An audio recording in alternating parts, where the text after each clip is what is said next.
Welcome to Top 10 Secret. Do you believe in ghosts? Whether you do or not, these stories will definitely send chills down your spine. Today, we're diving into the world of darkness, where the most terrifying, eerie, and haunting tales await. From haunted houses and eerie phone calls from beyond the grave to spirits lurking in the shadows. Get ready, because the top 10 most chilling ghost stories will make you think twice before turning off the lights at night. Are you brave enough to enter the realm of fear? Let's find out. Story 1. The Face of the Dead Forest. Deep in an abandoned wilderness, nestled between forgotten mountains, there is a place no one dares to step into. The locals call it the Dead Forest. No one remembers exactly where the curse originated, but terrifying stories of the unfortunate souls who ventured into the forest have been passed down through generations. At the heart of the forest, an ancient tree grows atop a cracked boulder. One half of the rock bears the shape of a woman's face, its cracked skin and slightly open mouth appearing to whisper eerie secrets. The gnarled roots of the tree grip the stone like sinister fingers desperately clinging to something. Anyone who wanders into this place, if lucky enough to escape, returns a broken person. They scream nonsense, speaking of visions too horrifying to comprehend, and eventually, they end their own lives. Their bodies are found with twisted, distorted faces, their eyes wide open in terror, as if they had seen something beyond human comprehension. Yet, human curiosity is a dangerous thing, and this time, a group of young people decided to challenge the legend. Jack, Mike, Sarah, and Emily were close friends from college. They loved exploring mysterious locations, particularly places rumored to be cursed. When they heard about the Dead Forest, they immediately wanted to test its truth. What curse? That's just superstition, Mike scoffed. They packed cameras, flashlights, and some food for the trip. But as they entered the forest, an unsettling feeling began creeping over them. The trees were unlike any they had ever seen, tall, twisted, and eerily silent. There were no birds, no insects, just an overwhelming, suffocating quiet. "Doesn't this place feel off to you?" Emily murmured, her voice trembling slightly. No one responded. The further they ventured in, the thicker the darkness grew. The beams of their flashlights barely pierced the oppressive shadows, as if the darkness itself resisted their intrusion. And then, they saw it. The tree and the split boulder emerged before them, more imposing than they had imagined. The face on the rock wasn't a random quirk of nature. It was too perfect, too lifelike. Its hollow eyes seemed to follow them. That's unsettlingly human. Jack swallowed hard. Mike chuckled and stepped closer. "It's just a weird natural formation. I bet someone carved it to scare people." He reached out and touched the stone face. The moment his fingers made contact with its icy surface, the air shifted. A powerful gust of wind blew through the forest, carrying with it ghostly whispers. Emily let out a shriek as she saw something move in the shadows. "We should leave," Sarah gasped. But it was too late. Unnatural sounds filled the air, echoing through the trees. Whimpers, laughter, and guttural moans overlapped, as if hundreds of tormented souls were screaming for release. The ground beneath them trembled. Roots shot up from the earth, twisting around their ankles. "Run!" Jack bellowed. But there was no time. A deathly cold hand materialized out of nowhere, clamping around Mike's throat.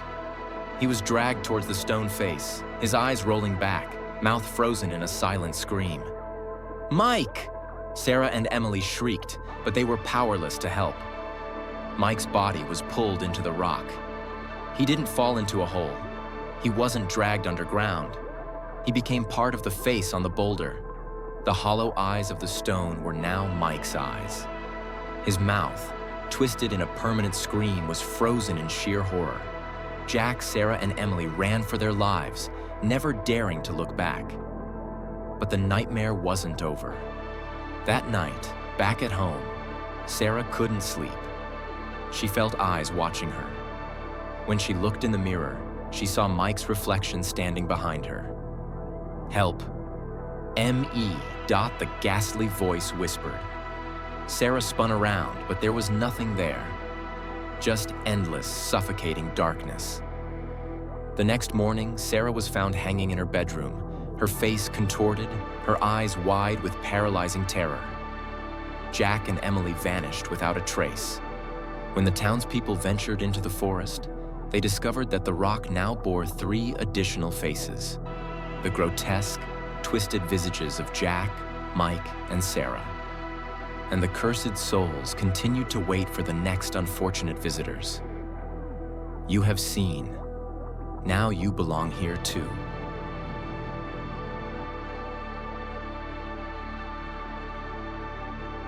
Story 2. Throne of the Infernal Lord. The throne had always existed, long before humanity even knew the touch of light.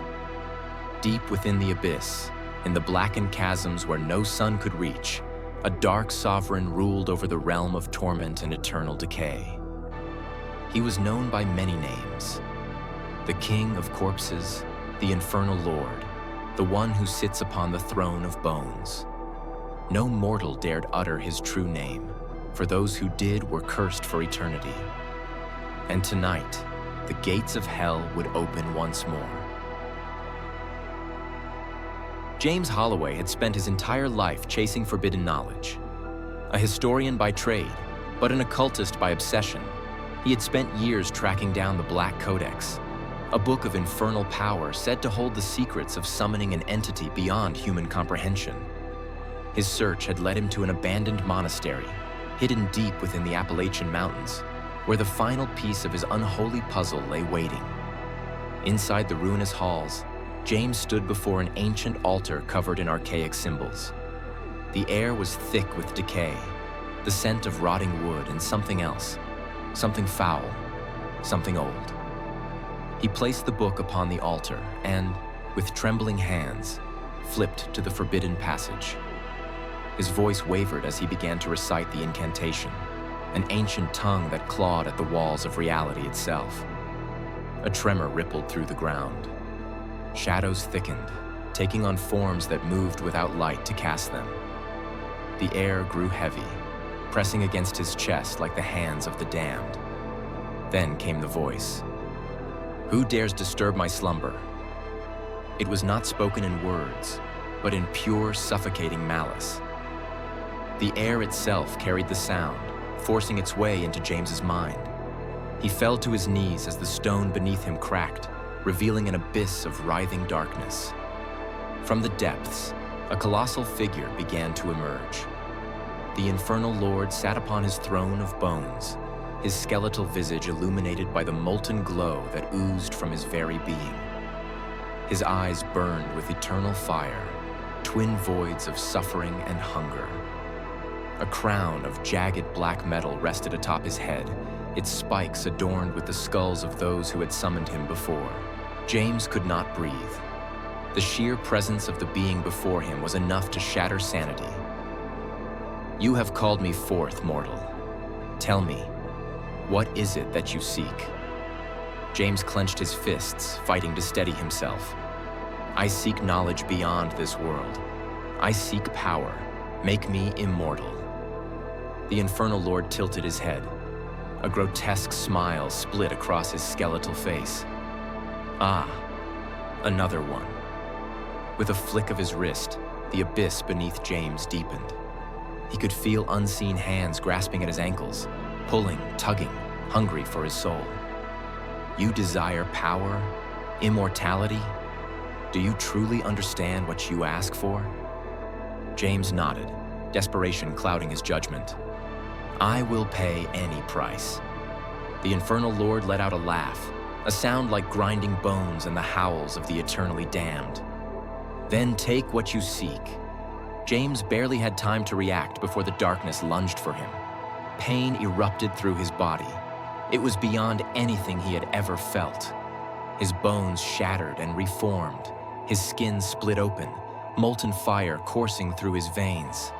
He screamed as his limbs stretched, twisted, reshaped.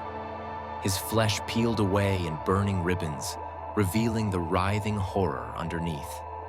In his final moments of lucidity, he saw his reflection in the abyss. He was no longer human. The infernal lord leaned back, satisfied. "Welcome to eternity, Holloway. You are mine now." With a snap of his fingers, James was dragged into the throne, his soul bound forever to the hellish dominion of the abyss. The monastery stood silent once more. But if one were to listen closely, beyond the howling wind, they would hear the whispers of a new demon, lurking in the darkness, waiting for the next foolish soul to seek forbidden power. The cycle did not end there. Years passed. The monastery remained abandoned, yet travelers spoke of an eerie glow emanating from within its depths. Those who ventured too close claimed to hear voices, whispers that lured them deeper, promising power beyond imagination. Some resisted, fleeing with their minds barely intact. Others were not so fortunate. The infernal lord watched, waiting. His throne, though filled, craved more. Souls were his currency, and the hunger of the abyss was insatiable. A young woman, Amelia Croft, an ambitious archaeologist, arrived at the ruins one stormy night, driven by her own thirst for knowledge. She had heard of Holloway's disappearance and was determined to uncover what had happened. As she stepped into the monastery, the air thickened, suffocating, just as it had years before. A decayed book lay upon the altar, the Black Codex, untouched by time. Amelia's fingers trembled as she flipped open its pages. And then, the monastery trembled once more. A familiar voice, ancient and eternal, echoed through the halls. "Who dares disturb my slumber?" And the throne of the infernal lord prepared for its next victim, because the throne must always be filled.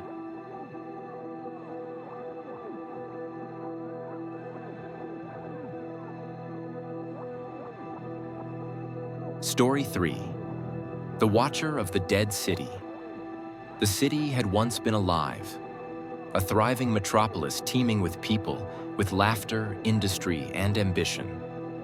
But now, it lay in ruin. Decades had passed since the last known inhabitants vanished, leaving only crumbling buildings, rusting vehicles, and streets overgrown with ivy. The fog that slithered through the abandoned avenues carried whispers, soft, eerie murmurs of the ones who had once lived there, now nothing more than a memory. But the city was not empty. Perched atop the highest spire of the ruined cathedral, he watched. No one knew what he was. Some believed him to be a fallen angel, cursed to linger in the world of men. Others thought he was a guardian, watching over something too ancient and terrifying to be left unguarded. A few whispered of a malevolent force, something beyond comprehension, waiting in the ruins for unsuspecting souls to wander too far. Those who had dared to enter the city at night claimed to have seen him, a shadowed figure with massive wings, always perched on the cathedral's peak. He never moved, never spoke, but those who tried to get a closer look never returned. Christopher Langley had never believed in ghost stories. A freelance journalist and investigative blogger, he made a career out of exposing myths and unraveling urban legends. When word of the Watcher of the Dead City reached him, he dismissed it as another small-town superstition. But when he saw the chilling photographs, grainy images of a winged entity looming over the ruins, he felt an unfamiliar thrill in his chest. His gut told him there was something different about this story. Equipped with his camera, flashlight, and unwavering confidence, Christopher set out to explore the city alone.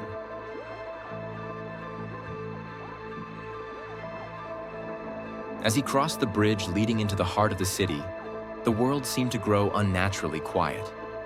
No rustling of leaves, no distant hum of wind. Just an oppressive silence that made his skin crawl. He took out his recorder, whispering into it as he documented his surroundings. Each step echoed, too loud against the hollow streets. The ruins of the once bustling city loomed around him, their shattered windows like empty eyes watching his every move. Then, in the distance, he saw it. The cathedral, a monolithic structure, its Gothic spires piercing the darkened sky. Its towering presence dominated the skyline, eerie and foreboding. And there, perched on the very top, he was waiting. Christopher lifted his camera, zooming in with trembling hands. It was not a trick of the light. A figure sat motionless, hunched on the edge of the spire. Massive black wings wrapped around its form like a funeral shroud. Its hooded head tilted slightly as if listening, watching. Christopher swallowed the lump in his throat. His instincts screamed at him to turn back, but he had come too far. His camera clicked, capturing the first image. The figure moved. Christopher's breath caught. The watcher had tilted its head slightly, just enough for the shadows to shift. Just enough for Christopher to realize there was no face beneath the hood, only darkness, a void, a bottomless abyss that seemed to pull at the edges of reality itself. The sight of it made his stomach twist, his mind reel as though he was standing at the edge of an endless chasm. Then the wings unfurled. A violent gust of wind surged through the city, strong enough to rattle the skeletal remains of buildings. Streetlights flickered, windows shattered, and then came the whisper. It was not spoken aloud. It was in his mind, curling around his thoughts like black tendrils. "You have seen." Christopher staggered backward. The watcher was gone. The spire was empty. And then he felt it, a presence behind him. Every fiber of his being screamed at him not to turn around. His body was frozen, paralyzed with dread. But against all logic, against every ounce of survival instinct, he turned. The watcher stood inches away. His wings loomed like an eclipse, blotting out the night sky. The void where his face should have been was all Christopher could see, and it was pulling him in. His vision blurred, his thoughts fragmented. The weight of something vast and infinite crushed down on him, dragging him into its depthless eternity. Christopher screamed.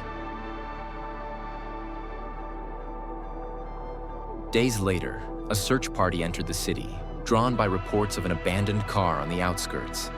They never found Christopher Langley, but they found his camera. The last image captured on it? A blurry figure with massive wings, standing inches behind Christopher, its faceless void stretching toward him. His body was never recovered. Yet some nights, in the ruins of the dead city, a new figure can be seen perched upon the cathedral. A second watcher, waiting, watching for the next fool to enter the city. Because once you have seen him, you are his.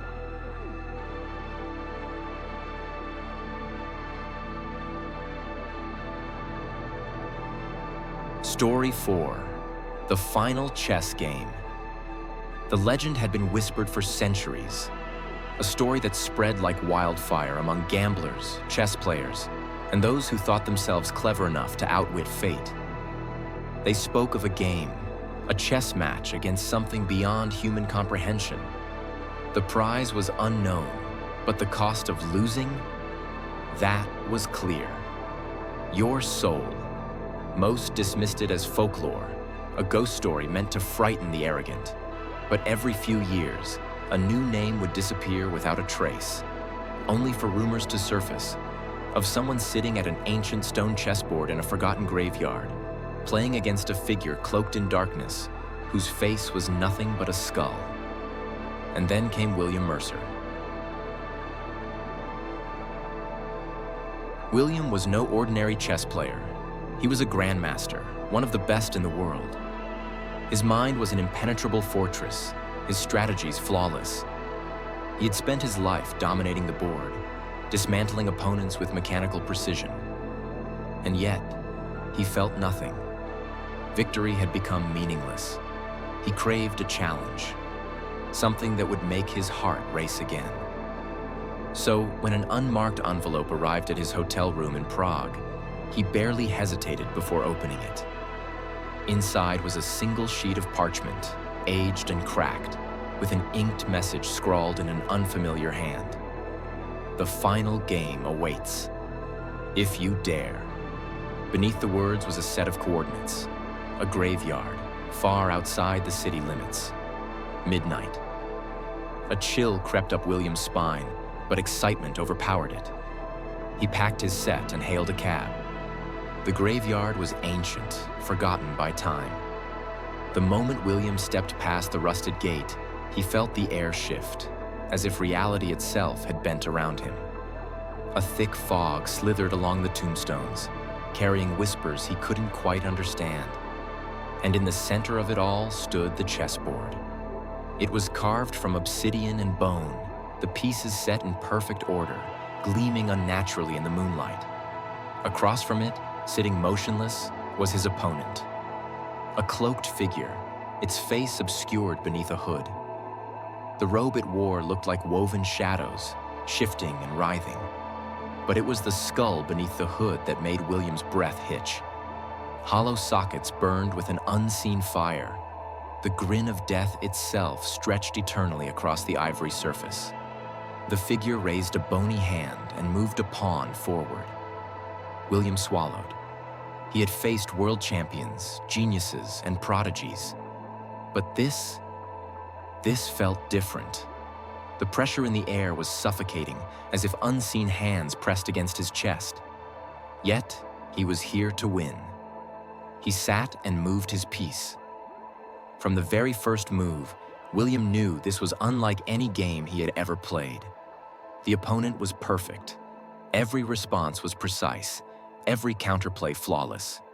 There were no mistakes, no wasted moves. It was as if death itself had mastered the game long before humanity had even discovered chess. But William was no ordinary man. He played aggressively, pushing forward, sacrificing pieces with calculated precision.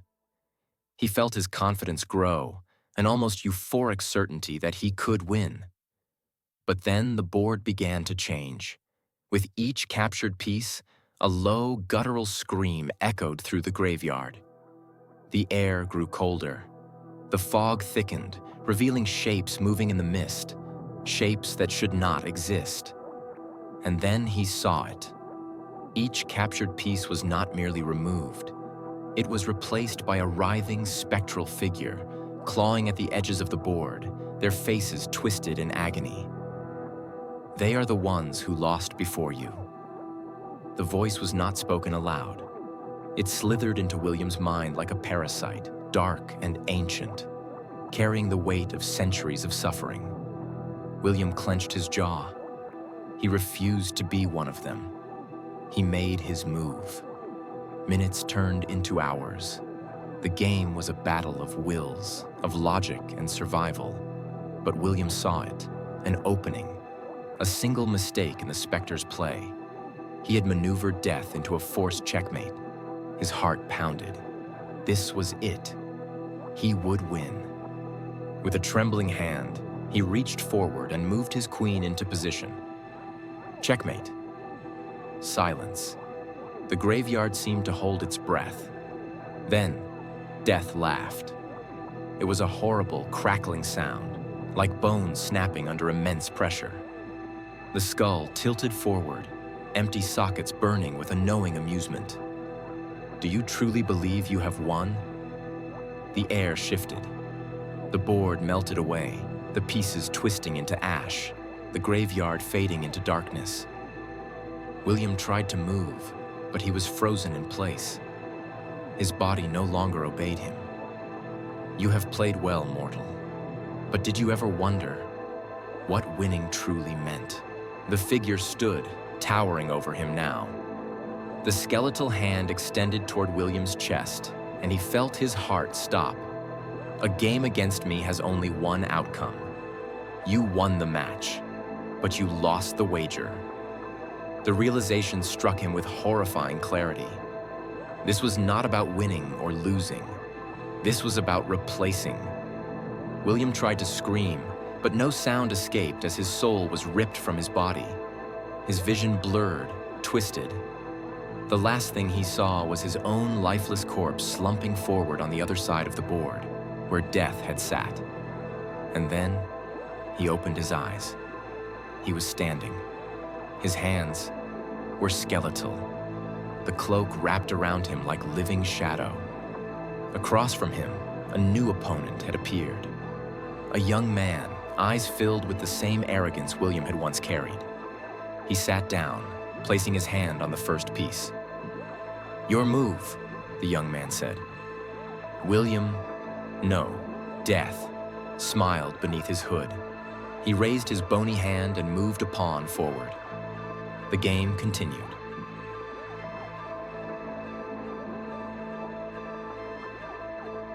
Somewhere in a forgotten graveyard, the chessboard remains, waiting for the next foolish soul to sit before it, because death always plays, and the game never ends.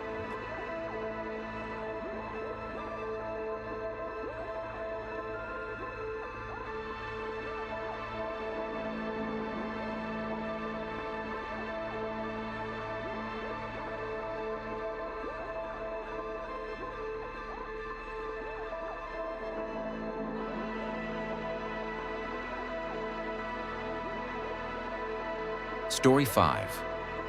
The Curse of the Death Scythe. The village of Black Hollow had been abandoned for over a century. The ruins of houses stood like skeletal remains under a sky perpetually covered in storm clouds, and the winds howled through the streets like the whispers of the dead. No one dared to step into that cursed land. The villagers had fled long ago, leaving everything behind in terror. The reason? A legend passed down through generations. A tale of a monstrous entity, a harbinger of doom, wielding a scythe that dripped with the essence of the abyss. People who ventured too close to the village never returned, and those who survived spoke of glowing blue eyes in the darkness and the chilling sound of a blade scraping against the earth. A single touch of the scythe meant eternal damnation. But legends were for fools, and Samuel Hartley considered himself a man of reason. Samuel was an ambitious archaeologist who had spent years chasing myths, hoping to turn them into discoveries.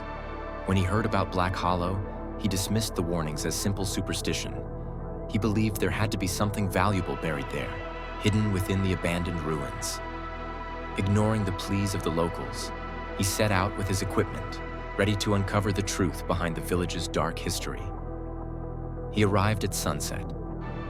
The air was heavy with decay, and the village stood eerily silent. The further he walked, the more he felt something watching him. The sensation slithered through his veins, setting his nerves on edge. He dismissed it as paranoia and pressed forward. At the center of the village lay a stone altar, cracked with age. Upon it stood a statue unlike anything Samuel had ever seen. It depicted a tall figure wrapped in decayed bandages, its skeletal mouth twisted in an eternal scream, hollow sockets burning with an eerie blue glow. In its grip was a massive scythe, decorated with skulls impaled on spikes, the blade itself appearing to drip with darkness. An inscription was carved into the base of the statue. Samuel brushed off the dust and traced the words with his fingers. "He who disturbs the harvester shall become the harvested." He scoffed. More superstition. But then, curiosity got the better of him. Ignoring the warning, he reached out and touched the scythe. The moment his fingers made contact, the air exploded. A deafening scream erupted from the statue. The ground shook violently, and the sky darkened instantly, as if night had swallowed the world whole. Samuel staggered backward, his chest tightening as a shadow spread from the base of the altar, crawling like ink over the cracked earth. Then it moved. The statue's fingers twitched. the wrappings around its body shredded apart, revealing decayed flesh, pulsing as if something ancient was forcing its way back into existence. The skull tilted toward Samuel, and those hollow, glowing eyes locked onto him. A deep, inhuman voice echoed through the village, crawling into his skull like a parasite. "You should not have done that." Samuel's legs refused to move. The scythe rose, lifted by unseen hands. He knew he had to run, but his body was frozen in sheer terror. Then it lunged. Samuel sprinted through the village, his breath ragged. Behind him, the sound of chains dragging across the ground, the sharp scrape of metal against stone, and the whisper of something unnatural moving too fast for its size. He didn't dare look back. Buildings blurred past him as he ran into an abandoned house. He slammed the door shut, barricading it with anything he could find. His heart pounded against his ribs as silence filled the room. And then, a slow, deliberate knock. 3 knocks. Then, the door splintered apart. The creature stood there, its bandages dripping with blackened ichor, the scythe poised. Samuel scrambled backward, his hands clawing at the wooden floor. The entity tilted its head as if amused. "You trespassed. You touched what was not yours." It lifted the scythe. "Now you will serve." Samuel screamed as the blade sliced through the air. Morning came, but Samuel was gone.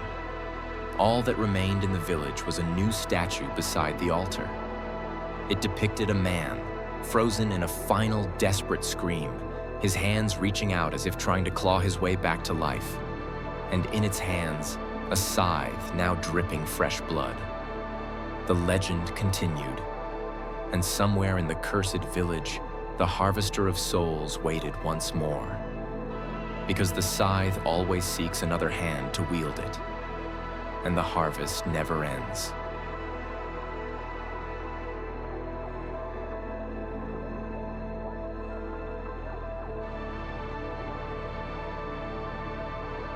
Story 6. The Curse of the Blood Witch. The town of Raven's Hollow was a place where secrets festered beneath the surface, whispered through generations like the wind rustling through dead leaves. Every Halloween, the townspeople locked their doors, drew their curtains, and extinguished their lights before midnight. No one dared to step outside, not even the bravest of souls. The reason? A legend, old as time itself, one that spoke of the Blood Witch, an ancient specter of vengeance that haunted the woods, claiming a soul each year. No one knew where she came from, but the elders spoke of a woman burned at the stake centuries ago, her screams piercing the night as she vowed to return and bring the town to ruin. They said her spirit lingered, hunting those foolish enough to trespass into her domain. Mark Holloway was never one to believe in fairy tales. A journalist with a thirst for the truth, he had heard the stories and dismissed them as mere superstition. He had traveled across the country, uncovering myths, exposing frauds, and writing pieces that mocked those who still clung to folklore.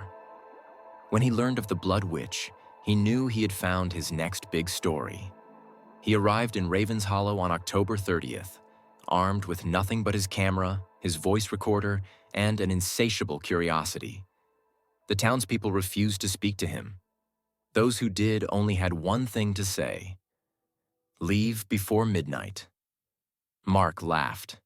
He had heard that warning before. The night of Halloween was crisp, the full moon casting an eerie glow over the abandoned forest at the town's edge. The trees twisted unnaturally, their gnarled limbs resembling skeletal fingers reaching for the sky. Mark walked deeper into the woods, the only sound accompanying him being the crunch of dead leaves beneath his boots. Then he saw the house. It stood in a small clearing, its walls made of rotting wood, its roof partially collapsed. Strange symbols were etched into the planks, ancient markings that seemed to pulse under the moonlight. A single candle burned in the window. Mark pulled out his camera and snapped a picture. The air turned frigid. A whisper, soft and seductive, curled around his ears. "You should not have come." His breath hitched. He spun around, expecting to see someone behind him. There was nothing. The wind picked up, carrying with it a scent of rot and decay. Shadows danced at the edge of his vision, moving against the moonlight.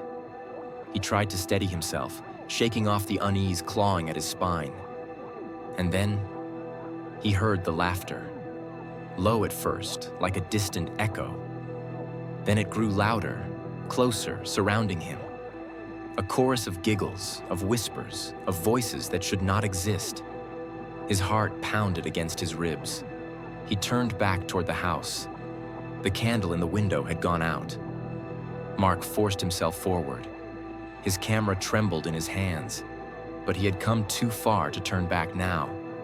The door to the house was slightly ajar, swinging with the breeze. He stepped inside, and immediately the air became thick, suffocating, like he had walked into a space that did not belong to the living. The walls were covered in faces, carved into the wood, grotesque expressions of agony, their mouths stretched open in silent screams. Some were fresh, the wood still splintered and raw. Others had been there for decades, their features worn smooth by time. He lifted his camera. The moment the flash went off, the whispers ceased. A single wet footstep echoed from the darkness beyond.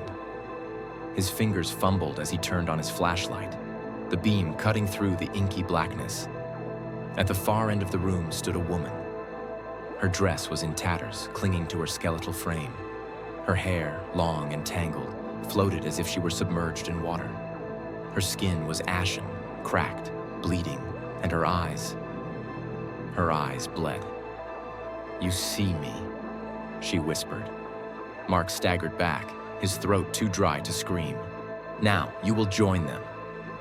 She moved. Faster than should have been possible, her fingers stretched unnaturally long, reaching for him. He bolted, crashing through the doorway, sprinting through the forest. Branches tore at his skin, the wind howling like a symphony of the damned. The laughter followed him. And then, silence. He reached his car, gasping, shaking. He didn't look back, didn't dare. He fumbled for his keys, his fingers numb. The engine roared to life.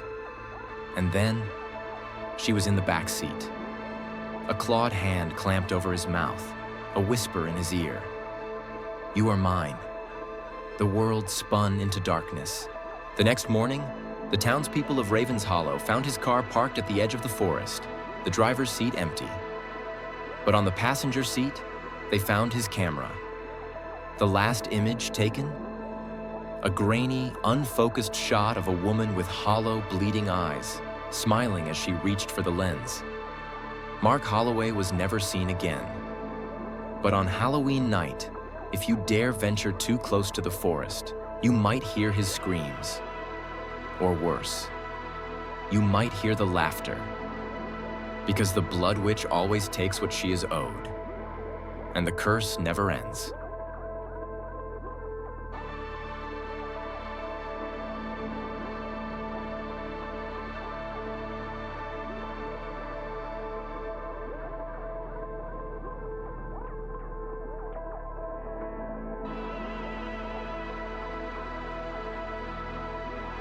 Story 7. The Curse of Black Hollow. The town of Black Hollow had long been abandoned, its name whispered in hushed tones by those who still remembered its horrors. The town's ruins stood frozen in time, swallowed by creeping ivy and mist that never lifted, no matter the season. It was a place cursed by something ancient, something malevolent. No one dared to step foot there. But Evelyn Carter was desperate. She arrived with her daughter Emma on a bitter winter evening, the cold seeping into their bones. The escape from her past had left her with little choice. She had taken Emma far from the man who had haunted them, hoping for a fresh start in a place where no one would look for them. She never questioned why Black Hollow had been left to rot. She only cared that it offered shelter, no matter how decayed or forgotten. The moment she stepped past the rusted gates, she felt it. A presence. Emma felt it too. The 6-year-old clung to her mother's coat, her small fingers trembling. "They're watching," she whispered. Evelyn shivered. "Who, sweetheart?" Emma didn't answer. The house they chose stood on the edge of the ruins, a Victorian relic with broken windows and a door that hung loose on rusted hinges. Inside, dust coated every surface, and the air was thick with the scent of decay. But it was quiet. That night, as Evelyn tucked Emma into bed, she tried to ignore the oppressive silence outside. There were no owls hooting, no wind howling, only stillness. And then, at exactly midnight, the knocking started. It was slow, deliberate, echoing through the empty rooms. 3 knocks. Then silence. Evelyn held her breath, clutching Emma close. The front door creaked, the hinges groaning as if someone, or something, was just outside. She wanted to check, but something deep inside her screamed not to move. The next morning, she found footprints in the snow leading up to their door. They were not human. Emma said nothing, only watched her mother with solemn eyes. That day, she refused to step outside. She sat by the window, staring at the ruins in the distance. "Mommy," she whispered, "do you see it?" Evelyn turned her gaze to where Emma was pointing. Beyond the ruins, something enormous loomed in the mist. At first, she thought it was a trick of the light, the way the fog twisted and shifted. But then she saw it clearly. A massive skull, its hollow eye socket staring directly at their house. A scream died in her throat. She blinked, and it was gone. But the feeling of being watched never left. That night, Evelyn locked every door and window. She held Emma in her arms, whispering reassurances neither of them believed. The air inside the house had grown heavy, thick with something unseen. At midnight, the knocking returned. 3 slow, deliberate knocks. Then came the voice. "Let me in." It was neither male nor female, neither young nor old. It was something wrong. Evelyn clutched Emma tighter. "Go away," she whispered. The air turned freezing. The walls shook. The voice laughed, a sound that sent icy needles down her spine. "You're already inside." A shadow stretched across the floor, creeping toward them. The candle flickered, and then it went out. Evelyn awoke to darkness.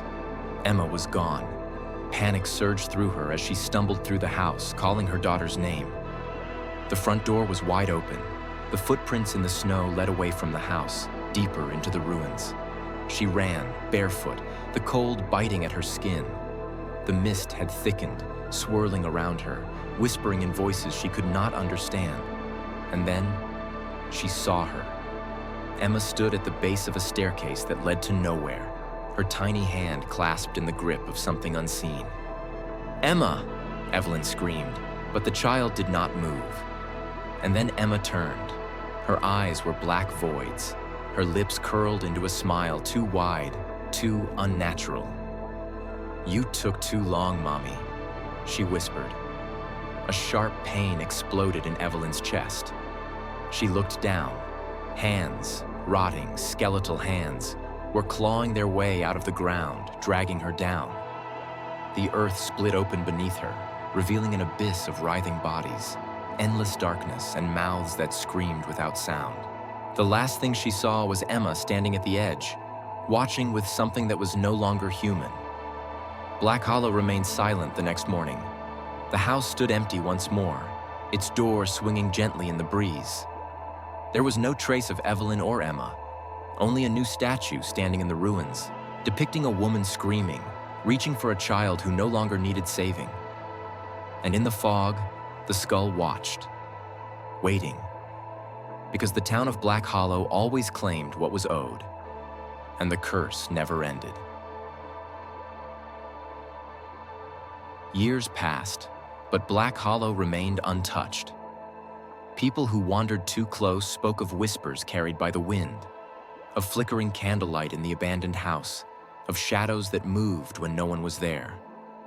Some claimed they could hear a woman calling out in the night, pleading for her daughter. Others said they saw a small girl standing at the ruins, staring into the fog with black, empty eyes. One day, a group of teenagers ventured into Black Hollow, laughing off the stories. They entered the house, filming their exploration, daring each other to stay until midnight. At the stroke of 12, the knocking began. 3 slow, deliberate knocks. Then came the voice. "Let me in." Their laughter faded. The candle on the table flickered and died. By morning, the town remained silent. The house stood empty once more, but now there were more statues in the ruins.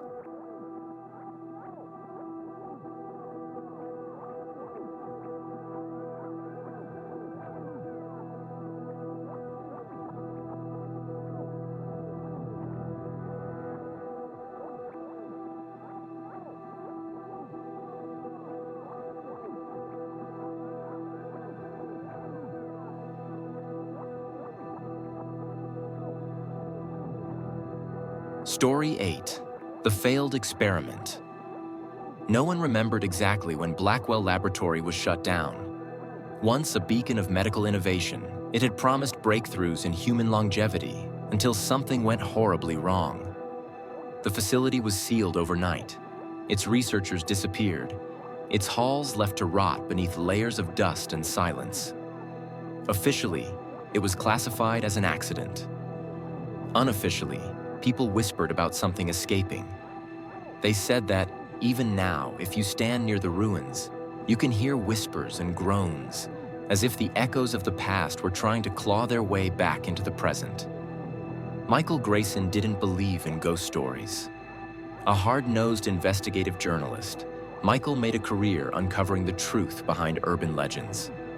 When he stumbled upon reports of missing persons around the old laboratory, he saw an opportunity. Armed with his camera, a flashlight, and a healthy dose of skepticism, he made his way to Blackwell's underground research facility, determined to prove the myths wrong. He found an entrance beneath the crumbling remains of the main building, a rusted metal door hidden beneath overgrown ivy. The lock was shattered, as if someone had forced their way in. Michael stepped inside. The air was thick with decay, a mix of mildew and something more putrid, something rotting. Then he heard a sound, a wet, dragging noise from deep within the darkness. The hallways were untouched, frozen in time. Desks sat abandoned, chairs toppled, papers strewn across the floor. Medical charts with missing names listed only subject numbers. Faded diagrams showed human anatomy twisted into unnatural forms. Michael picked up an old file from the desk. The cover was stamped in bold red letters. Project Revenant. He flipped through the pages. Horrific experiments detailed in cold clinical language. Test subjects exposed to an unknown compound. Tissue regeneration beyond human limits. Neurological alterations. Subject number 197 shows complete metabolic restructuring. No longer requires sustenance. Motor functions remain, but the psyche is different. Then another entry, written in frantic, shaky handwriting. Subject 197 is no longer human. He is awake. We cannot stop him. If anyone finds this, run. Do not look at him. Do not let him touch you. A loud thud echoed from down the hall. Michael snapped his head up. Something was here.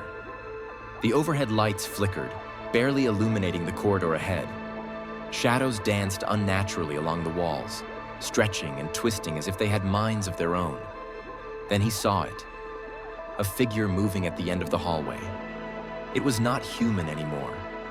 Its flesh was stretched unnaturally thin, veins bulging against pale, translucent skin. Glowing red eyes burned in the darkness, fixated on Michael. Its mouth, once human, had warped into a grotesque smile, lined with jagged teeth that shouldn't have been there.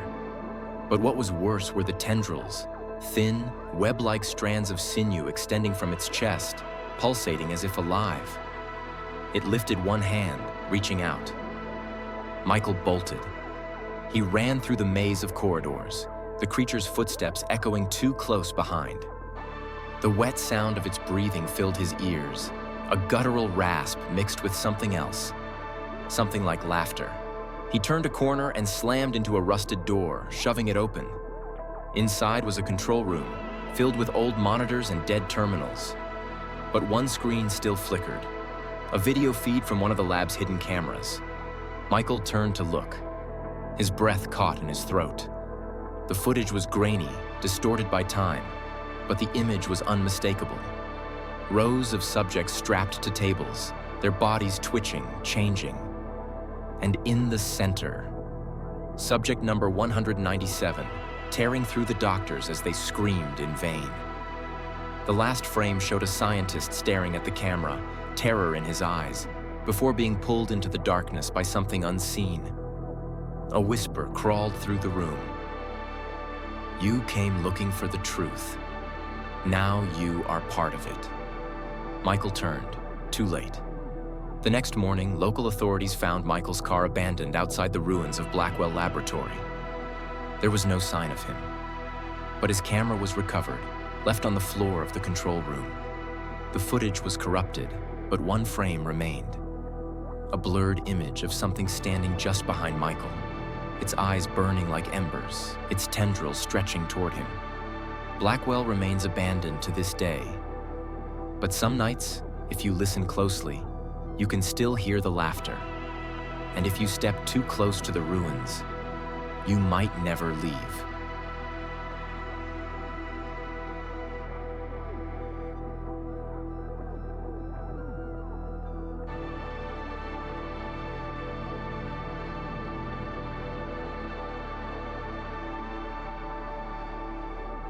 Story 9. The Black Knight. Harbinger of death. The legend of the Black Knight had been whispered for centuries, a name carried on the winds like an omen of doom. He was said to be the last warrior of a cursed order, an immortal executioner bound by blood and vengeance. Some believed he was a demon. Others claimed he was once a man who had forsaken his soul in exchange for power. But all the stories agreed on one thing. Those who saw him never returned. Lucas Hayes did not believe in legends. A renowned archaeologist, he had spent years debunking myths and uncovering lost truths buried beneath centuries of superstition. When he first heard the stories of the Black Knight of Shadowmoor, he saw an opportunity. If there was anything real behind the tales, he would find it. His research led him to an abandoned valley hidden deep within the Scottish Highlands, where the last known sighting had taken place over 300 years ago. The locals refused to speak of it, shaking their heads and crossing themselves whenever the knight's name was mentioned. He is waiting, and he always takes what is his. Lucas ignored their warnings. He should have listened. The Valley of Shadowmoor was a graveyard of forgotten history. Its trees were twisted and skeletal, their branches clawing at the sky like withered fingers. Fog curled along the ground, weaving through the ruins of a once magnificent fortress, its stone walls now shattered and overgrown with ivy. Lucas stood at the base of the ruins, shivering against the unnatural cold that hung in the air. The ground beneath his feet felt wrong, too soft, too loose, as if something buried beneath it was shifting. At the heart of the fortress, he found it. A black stone altar, cracked and weathered by time, standing alone amidst the wreckage. And in its center, a sword, not just any sword.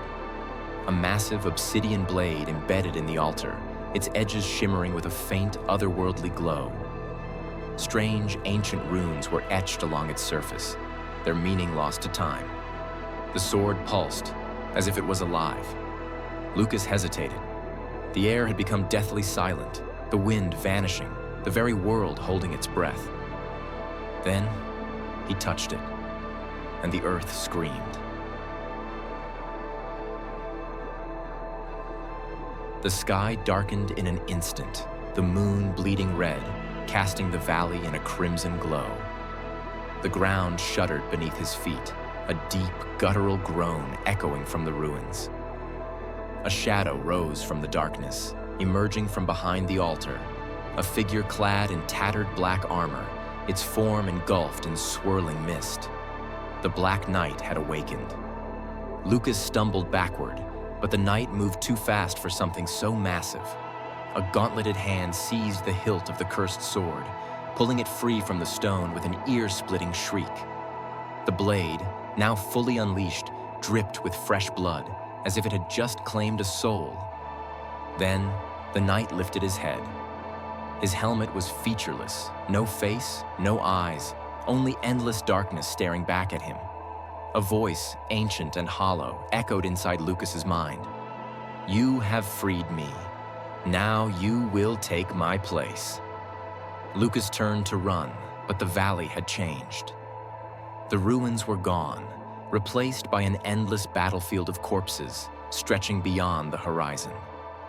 The air was thick with the stench of decay, and in the distance, he saw them. Figures rising from the earth, twisted knights in rusted armor, their hollow eyes glowing with unholy fire. The dead had awakened, and they were coming for him. Lucas ran blindly, but no matter how far he went, the fortress was always in front of him. The Black Knight never rushed. He didn't need to. His sword hummed with power, and with every step, the battlefield grew darker, colder. Then, the whispers began. "Join us. There is no escape. The sword chooses its master, and it has chosen you." Lucas fell to his knees, clutching his head as the voices filled his mind. The knight was standing over him now, raising the blood-drenched blade. "The curse is eternal. The blade must always have a master." Lucas's body convulsed as black veins spread across his skin, his bones twisting, reshaping. His screams became something else, something inhuman. The Black Knight lowered his sword, stepping back as Lucas's body was consumed by the darkness. And when it cleared, a new knight stood in his place. The old master had been freed, and the curse had found a new vessel. The Valley of Shadowmoor remains untouched to this day. Locals speak of a dark figure that now sits upon the ancient altar, gripping a sword that drips with endless blood.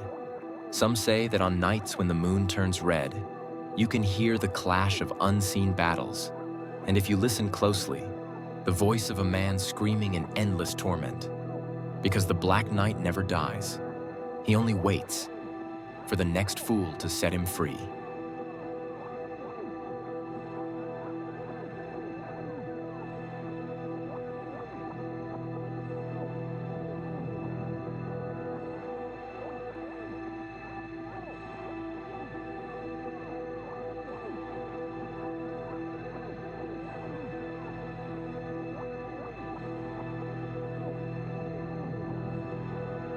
Story 10. The darkness blows through the cold wind sliced through the desolate forest, carrying eerie sounds that echoed through the air. Tonight, there was no moon, only a thick veil of fog that enveloped everything, swallowing the faint light from distant lamps. The dark river flowed silently, reflecting the grotesque silhouettes of the withered trees, like skeletal hands rising from the ground. At the riverbank, a girl in a black dress stood motionless, her long, disheveled hair draped over her frail shoulders. Her face was obscured by the shadows, but something emanated from her, something chilling. It wasn't light, but a dark aura, as if the very essence of the underworld was seeping from her body. Suddenly, a flock of black crows tore through the night, circling around her, their wings flapping like the screams of tormented souls. The girl raised her hand, and immediately, the crows shot into the sky, heading toward the forest, carrying whispered incantations that echoed from distant, unseen realms. "He has arrived. He has arrived," He will take your soul. A short distance from the forest, a small town lay nestled by the river. No one knew exactly how long it had existed, only that for generations the townspeople had stayed away from the forest. They spoke of an ancient curse, of a forsaken woman and the deathless spirits of the crows. Children in town were taught never to approach the forest, especially at night. The elders warned that if one heard the call of the crows, it meant they had been chosen. No one knew what happened to those who were chosen. They simply vanished, as if they had never existed. Tonight, a young man named Michael stopped by the riverbank. He had just returned from a long trip and was unaware of the town's superstitions. He gazed toward the forest, where the crow's cry sounded like a sinister invitation. Suddenly, a whisper came from behind him. "Do not look there, or he will see you." Michael spun around. No one was there, but a shadow flickered within the mist. As Michael took a step forward, an icy gust swept past, carrying a foul, rotting stench. He shuddered. The air around him grew dense and oppressive, as if something unseen was watching his every move. A crow shrieked, and from the darkness, a thin, gaunt figure emerged. It was the girl in the black dress, standing there, motionless, her eyes as dark as bottomless pits. "You have heard the call. You cannot turn back." She raised her hand, and the crows dove down. Michael screamed, but his voice was swallowed by the shadows. In his final moment, he felt something cold tightening around his soul. The next morning, the townspeople found Michael's footprints leading into the forest. But there were no footprints leading back. They knew he had been chosen. The river still flowed silently. The wind still howled through the trees. And somewhere within the dense fog, a crow cried out, a warning, a summons from the beyond. No one dared go near the forest again. No one dared speak his name. Because when the darkness blows through, there is no way back.